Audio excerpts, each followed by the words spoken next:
வாழ்க்கையில் வயிற்றுக்குள்ளே இருக்கக்கூடிய கர்ப்பப்பை பிரச்சனையோ அல்லது உடல் ஆரோக்கிய பிரச்சனையோ உடல் சார்ந்த எந்த பிரச்சனையாக இருந்தாலும் இந்த மாதுளை சரி பண்ணிடும். அப்போ இந்த வீட்டில் மாதுளை மரங்களோ செடிகளோ இருந்தால் பாசிட்டிவ் வைப்ரேஷனை தரும். வீட்டில் நிறைய நல்ல வைப்ரேஷன் இருந்தால் அந்த வீட்டில் இருக்கிறவங்க சிறப்பாக இருப்பாங்கன்னு கண்டிப்பாக புரிஞ்சுக்கலாம்.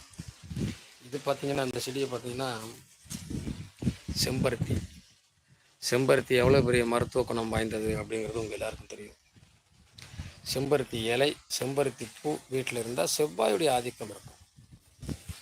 பலமான யோகங்களை தரும். நினைச்சதை சாதிக்க முடியும். உடல் ஆரோக்கியத்திலிருந்து உடம்புல இருக்கக்கூடிய பிரச்சனையிலிருந்து எல்லாத்தையும் சரி பண்ணக்கூடிய வல்லமையும் திறமையும் இந்த செம்பருத்திக்கு உண்டு.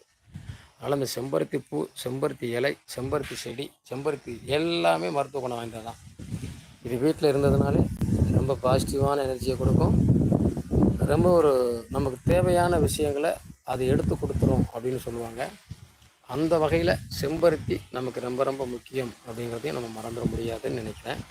செம்பருத்தி இலையோ செம்பருத்தி பூவோ ரொம்ப சிறப்பான விஷயத்தை ஏற்படுத்தி கொடுக்கும் அப்படிங்கிறதுலையும் எந்த மாற்றமும் இல்லை. இப்போ நீங்கள் பார்க்குறது வாழை மரத்தை பற்றி சொன்னோன்னா, வாழையடி வாழையா இந்த வாழை மரம் நம்ம வாழ்க்கையை முன்னேற்றும். ஒரு வாழை மரம் வச்சுட்டோம் அப்படின்னா வாழை காய்ச்சி முடிஞ்சோன்னா அடுத்த மரம் வந்துடும். அடுத்து காய்ச்சி முடித்தோன்னா அடுத்த மரம் வந்துடும். வாழையடி வாழையாக அந்த வாரிசுகளை வாழ வைக்கக்கூடிய தன்மை இந்த வாழைக்கு உண்டு. அதனால் இந்த வாழை மரம் எங்கெல்லாம் வச்சுருக்காங்களோ அவங்க வீட்டில் சிறப்பான ஒரு நல்ல வாரிசுகளை உருவாக்கி கொடுக்கும் அப்படின்னு சொல்லுவாங்க இல்லையா? அப்போ இந்த வாழை மரம் யார் வீட்டில் இருக்கோ அவங்களுக்கெல்லாம் சிறப்பு, நல்லது, மகிழ்ச்சி, சந்தோஷத்தை கொடுக்கக்கூடிய விஷயமும் கூட. இது வெற்றிலை கொடி. இந்த வெத்தலைங்கிறது மகாலட்சுமியினுடைய அம்சம். எந்த வீட்லேயும் எந்த இடத்துலையும் வெத்தலை இல்லாமல் அந்த காரியங்கள் நிறைவு பெறாது. நம்ம பார்த்துருப்போம். வெத்தலை இல்லாமல் எந்த காரியமும் நிறைவு பெறாது. வெத்தலை இருந்தால் மட்டும்தான் அந்த வீட்டில் விசேஷங்கள் உண்டு அப்படின்னு நம்ம கேள்விப்பட்டிருக்கோம். அப்போ இந்த வெத்தலை அப்படிங்கிறது இருந்தாலே மகாலட்சுமியினுடைய அம்சம். வெத்தலை போடும்போது சொல்லுவாங்க, அந்த முனியையும் அந்த இதையும் கிள்ளிட்டு வெத்தலை போடுறது சிறப்பு அப்படிம்போம். அப்போ இந்த வெத்தலை வீடுகளில் வளர்க்குறது பாசிட்டிவ் எனர்ஜியை தரும், நல்ல வைப்ரேஷனை தருங்கிறதையும் நம்ம மறந்துட வேண்டியது இல்லை. அடுத்து இதை பார்த்தோம் அப்படின்னா மணி பிளான்ட். இந்த மணி பிளான்ட் இல்லாத வீடு இருக்காது. நிறைய இடத்துல சொல்லுவாங்க மணி பிளான்ட் வச்சுருந்தா பணம் வரும், காசு வரும் அப்படிம்பாங்க.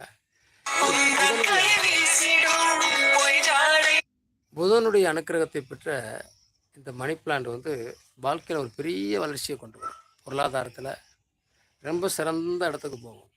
அதனால் இந்த மணி பிளான்ட் யார் வீட்டில் இருந்தாலும் பணப்புழக்கம் என்பது நிரந்தரமாக இருக்கும் அப்படிங்கிறதையும் நம்ம மைண்டில் வச்சுக்கிறது ரொம்ப ரொம்ப சிறப்பு.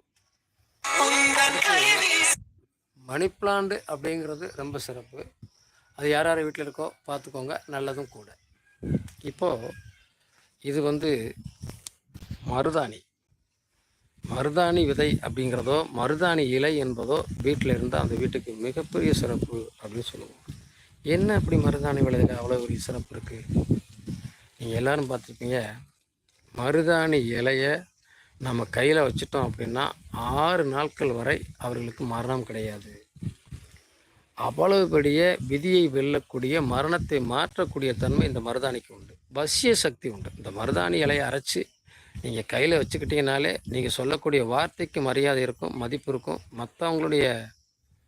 மற்றவங்க பேசக்கூடிய விஷயங்களெல்லாம் உங்களுக்கு ஒரு ஒரு வளர்ச்சிக்குரிய விஷயமாக தரக்கூடியதும் இந்த மருதாணி தான். அதனால் இந்த மருதாணியை யாரெல்லாம் வச்சுக்கிறீங்களோ உங்களுக்கு ரொம்ப சிறப்பு, ஒரு நல்ல வளர்ச்சியை கொடுக்கக்கூடிய விஷயம் கூட. இது சப்போட்டா பழம் தரக்கூடியதுன்னு சொல்லுவோம். இப்படி இது பெரிய நெல்லிக்காய். இந்த பெரிய நெல்லிக்காய் மரம் வீட்டில் இருந்தால் அது மகாலட்சுமியுடைய அம்சம் அப்படின்னு சொல்லுவோம். அந்த பெரிய நெல்லிக்காய் எங்கே இருக்கோ அங்கே மகாலட்சுமி வாசம் செய்வான்னு சொல்லுவோம். ஆக பெரிய நெல்லிக்காய் இருக்கக்கூடிய இடமும் நமக்கு சிறப்பு தான், வளர்ச்சி தான். பொருளாதாரம் மட்டுமல்ல, நம்ம குடும்பத்துக்கான வளர்ச்சிக்கும் பெரிய பேருதவியாக இருக்கக்கூடிய பெரிய நெல்லிக்காய் இது வீட்டில் வளர்ப்பது ரொம்ப ரொம்ப ரொம்ப ரொம்ப சிறப்பு. இது சிறிய நெல்லிக்காய். இந்த சிறிய நெல்லிக்காய் இருக்கக்கூடிய பகுதியை பாருங்கள். இந்த மாதிரி தான் சிறிய நெல்லிக்காய் இருக்கும். இது பார்த்தா ஸ்கூலில் நம்ம நிறைய வாங்கி சாப்பிட்ருக்கோம். அப்போ எல்லா ஸ்கூல்லையும் கொண்டு விற்பாங்க.